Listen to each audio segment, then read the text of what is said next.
Tap Dance. The studio considered it subversive and didn't want to release it, but as part of a plea bargain, Bonga Corp relinquished its grip on the studio. With a no admission of guilt press release, they swarmed like bluebottle flies to foul orders elsewhere. And the fate of those left in the future was never straightforward in these last confusing days. As to Bunny and Bester and Smarty, it was believed at first that it wasn't some conspiracy that kept them prisoner in the future, that the dinosaurs didn't hatch some evil plan. Maybe just a glitch in the system. When you warp space-time, accidents happen. Maybe something random, a rat chews a wire.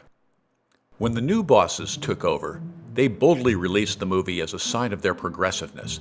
They would not censor, they championed the artist's freedom to speak, and the movie became a surprise hit when some marketing heft was put behind it. No one suspected the new bosses, the good bosses, the nice bosses, the forward-thinking, thoughtful bosses. But new evidence indicates they discombobulated the Wayback Machine and orchestrated the chaos that fueled the rage, with no other goal than to keep Bunny and Bester in the future, where their work was public domain. No residuals.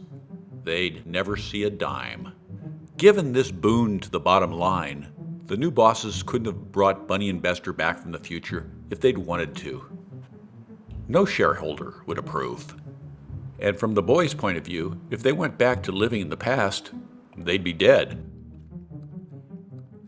Handmade bespoke spooks from La République du Bonga Bonga for the discreet collector, read their business card on nice enough paper. A credible-ish cover, if any friends of Mrs. Large came asking. And who wouldn't want a ticket? You love them in Jolly Sailors on shore leave. Now a new comedy of manners, double entendres, beautiful clothes, glamorous sets, stars with sex appeal, and dancers and acrobats and jugglers and wire walkers from strange lands.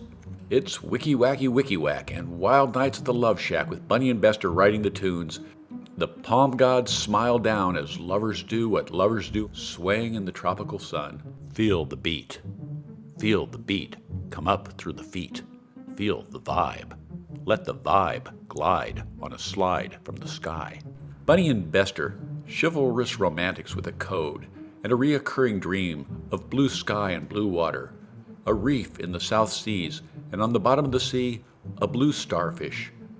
On a lonesome sand-swept island, a sand dollar washed on shore, and dreamed of a blue starfish on the deep sea floor.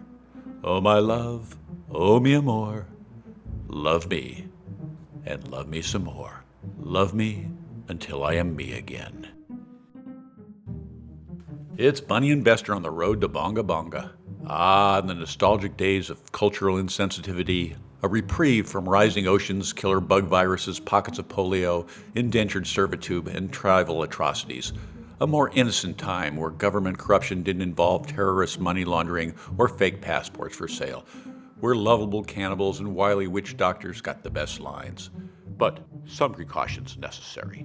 No bushmeat, some shots required. A sudden vacancy at the Royal Bonga. Just turn left off the Penal Colony Road.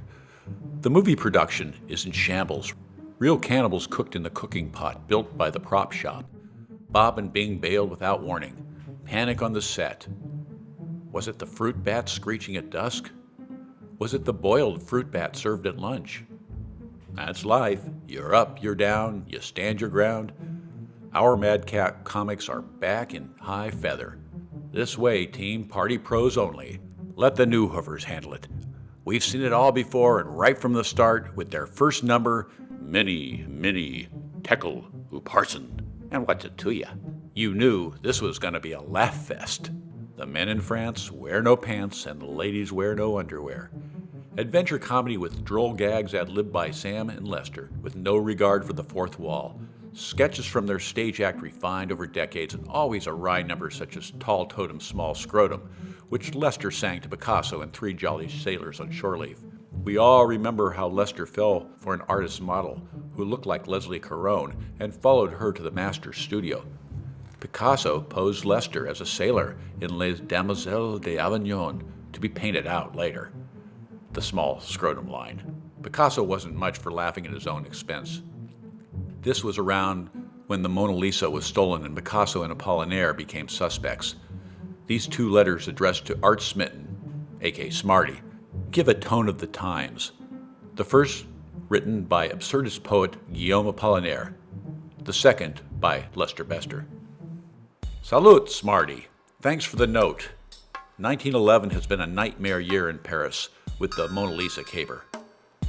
Beyond the pain of public humiliation was the betrayal of my so-called friend Picasso. I've been treated nicer by lice than by that shit who denied me thrice. When the gendarmes dragged him in, the coward cared only about saving his own skin, and I began to burn his cards from Horta de Ebro, but stopped myself. Some people, their talent is bigger than they are, and I love him. But I was lucky to get out of jail with just a nest of bedbugs in my ear.